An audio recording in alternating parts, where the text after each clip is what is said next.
Dikisahkan seorang perempuan bernama Winda, ia berumur kurang lebih 40 tahun.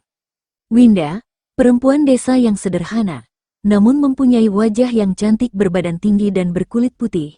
Ia adalah seorang janda yang mempunyai 3 anak. Ia tak pernah membayangkan akan meninggalkan kampung halamannya. Kehidupannya yang penuh perjuangan sebagai seorang janda dengan 3 anak telah menempanya menjadi sosok yang tegar. Ia bekerja keras agar anak-anaknya bisa makan dan bersekolah. Meski seringkali ia sendiri harus menahan lapar. Namun sebelum kita lanjut ke ceritanya, alangkah baiknya tekan tombol like dan subscribe untuk kemajuan channel ini. Ketika seorang teman dekatnya datang membawa kabar tentang pekerjaan ke luar negeri dengan gaji besar, hati Winda bergolak. Bayangan tentang anak-anaknya yang bisa hidup lebih baik begitu menggoda. Ini kesempatan besar, Win. Kamu tinggal ikut, semua biaya ditanggung. Dan nanti kamu bisa pulang dengan banyak uang, ujar temannya itu penuh keyakinan. Dengan tekad bulat, Winda meninggalkan desanya, menyerahkan anak-anaknya kepada ibunya yang sudah tua. Namun, setibanya di Jakarta, tempat yang dijanjikan sebagai lokasi pelatihan, semua berubah. Rumah besar yang disebut sebagai tempat pelatihan itu lebih mirip penjara. Di sana, Winda dipaksa menyerahkan seluruh dokumen pribadinya, termasuk KTP dan paspor. Bersama perempuan lain, ia dikurung di sebuah ruangan sempit. Makanan seadanya diberikan tanpa kasih sayang.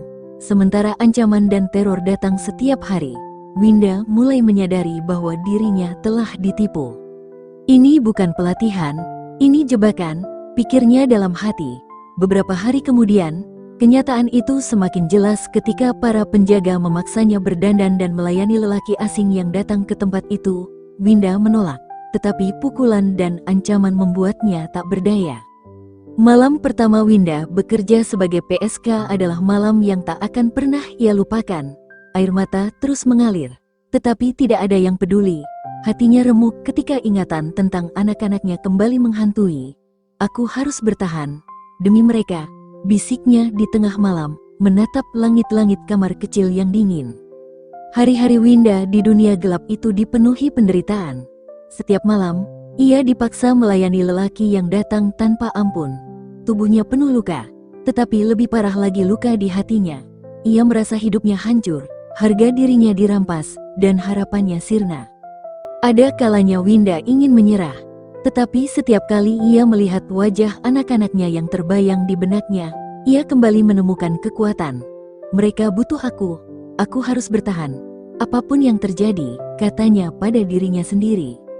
Namun, rasa bersalah dan rasa malu terus menghantuinya. Bagaimana kalau anak-anak tahu? Bagaimana aku bisa kembali? Hal itu yang selalu ada dalam hatinya. Setiap kali Winda mencoba melawan, hukumannya semakin kejam. Ia pernah dikurung tanpa makan selama 2 hari karena berusaha kabur. Di tempat itu, ia bertemu dengan beberapa perempuan lain yang senasib dengannya. Salah satunya, Siti, adalah gadis muda yang baru berusia 18 tahun. Kita harus keluar dari sini, Kak Winda.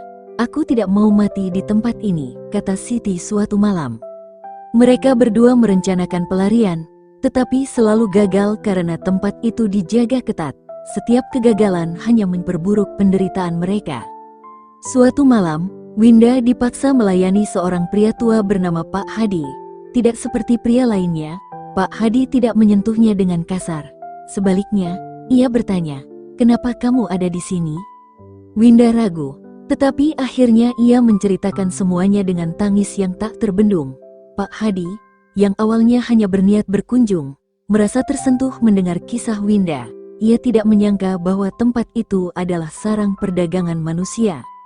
Setelah pertemuan itu, Pak Hadi mulai menyelidiki tempat tersebut secara diam-diam.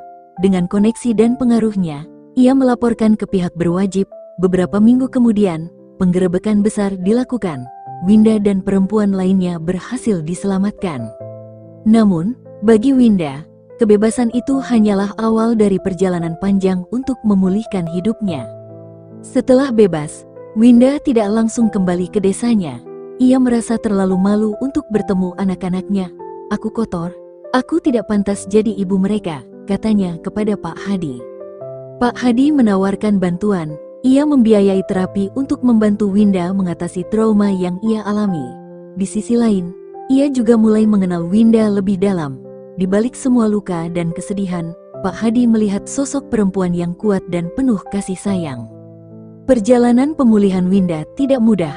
Ia harus menghadapi stigma masyarakat, rasa bersalah yang terus menghantui, dan rasa malu yang mendalam. Tetapi, dengan bantuan Pak Hadi, ia perlahan mulai bangkit. Setahun setelah bebas, Winda memutuskan untuk pulang ke desanya dan bertemu anak-anaknya. Awalnya, ia takut mereka akan menolaknya. Tetapi, pelukan hangat dari ketiga anaknya menghapus semua ketakutannya.